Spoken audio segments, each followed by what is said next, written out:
बंगाल में बीजेपी सांसद खगेन मुर्मू और विधायक शंकर घोष पर जानलेवा हमला हुआ है।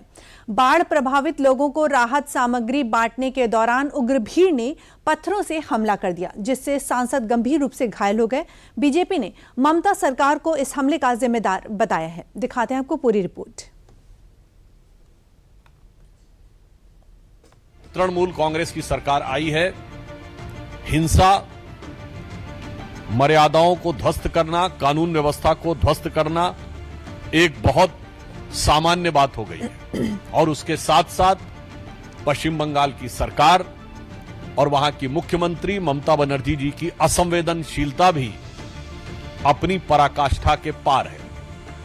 पश्चिम बंगाल की ममता सरकार में अपराध के विस्तार को न्यू नॉर्मल करार देता बीजेपी नेता सुधांशु त्रिवेदी का ये बयान ममता सरकार के शासन पर जो सवाल उठा रहा है, इन तस्वीरों में दिख रहा नजारा उसकी गवाही दे रहा है। सोमवार को बंगाल से आई इन तस्वीरों ने सबको चौंका कर रख दिया, क्योंकि बंगाल की धरती पर हुई ये घटना अपने आप में बड़ा गंभीर और अनोखा मामला है। तस्वीरें उत्तर बंगाल के नागराकाटा से है, जहां बाढ़ प्रभावित लोगों को राहत सामग्री बांटने पहुंचे बीजेपी सांसद खगेन मुर्मू और विधायक शंकर घोष पर उग्र भीड़ ने पत्थरों से हमला कर दिया, जिसमें सांसद खगेन मुर्मू का सिर फूट गया। हमले के बाद सामने आई तस्वीरों में बीजेपी सांसद को खून से लथपथ एक गाड़ी में बैठे देखा गया। सिर से बहते खून के चलते उनका सफेद कुर्ता और गमछा खून से लाल हो गया। तो वहीं इस घटना को लेकर बीजेपी ने ममता सरकार की नीति और नीयत पर सवाल खड़ा किया।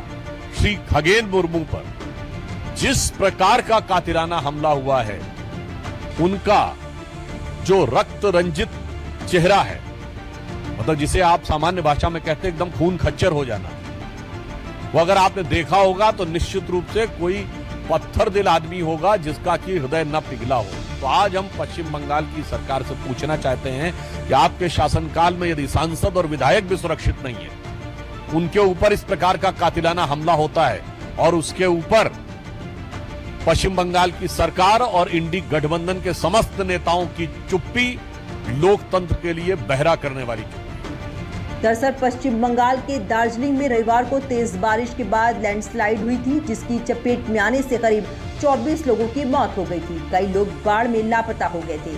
कई लोगों के घर लैंडस्लाइड में बह गए।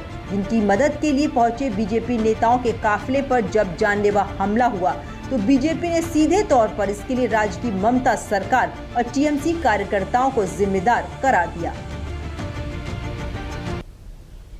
और इसी के साथ ही हम आपको बता दें कि बरेली हिंसा के बाद उपद्रवियों पर